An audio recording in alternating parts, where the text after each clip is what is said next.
আপনাদের মনে হয় যে পলিটিক্যাল পার্টিস আর পলিটিশিয়ানরা সব চন্দ্রে গ্রহে থাকে আর সচিবরা, ব্যবসায়ীরা, অন্যরা সব আপনারা পৃথিবীতে থাকেন? We also live in this society. এটা একটা সামাজিক প্রবলেম।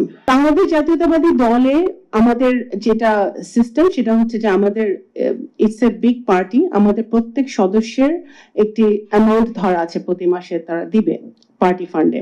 সমাজটা এত নিচে নেমে গেছে যে এখন আমি ব্যবসা করি, আমি ইম্পোর্ট করে আনছি মাল, আমার মাল ছুটাইতে আমার ঘুষ দিয়ে মাল ছুটাইতে হবে। That is the reality of Bangladesh, যেখানে ব্যবসায়ী ভাইরা আছে। So this is the Real. এখানে আপনার পদে পদে যেখানে আপনার ঘুষ দিতে হচ্ছে, যে কোনো একটা ছোট ব্যবসায়ী হোক, ক্ষুদ্র ব্যবসায়ী হোক, মাঝারি ব্যবসায়ী হোক, বড় ব্যবসায়ী হোক, সেখানে আপনার হাউ ক্যান ইউ ইমাজিন যে পলিটিক্যাল পার্টি আপনার 100% ট্রান্সপারেন্সি নিয়ে আপনার খরচ করবে? একটা পার্লামেন্ট মেম্বারের এত ক্ষমতা আমাদের কনস্টিটিউশনে দেওয়া আছে যে সবাই তো পার্লামেন্ট মেম্বার, একজন এমপি হিসেবে দাঁড়ায় তখন সবাই তাকে ফান্ড করতে চায়। ওয়াই? পার্লামেন্ট মেম্বার যখন জানবে এক ব্যবসায়ী বা লোকাল ব্যবসায়ী বা যেই হোক যে এর পার্লামেন্টে গেলে আর ক্ষমতা নাই ভাই আমার জন্য কিছু করার, তখন অত কিন্তু আপনার কমে যাবে। উপজেলা লেভেল, ইউনিয়ন লেভেল, পৌরসভা লেভেল, সব জায়গায় আপনার ক্ষমতার বিকেন্দ্রীকরণ করতে হবে। এই ক্ষমতার বিকেন্দ্রীকরণ is one of the way to এটাকে এই ট্রান্সপারেন্সির জবাবদিহিতার মধ্যে নিয়ে আসা ব্যাপারটাকে।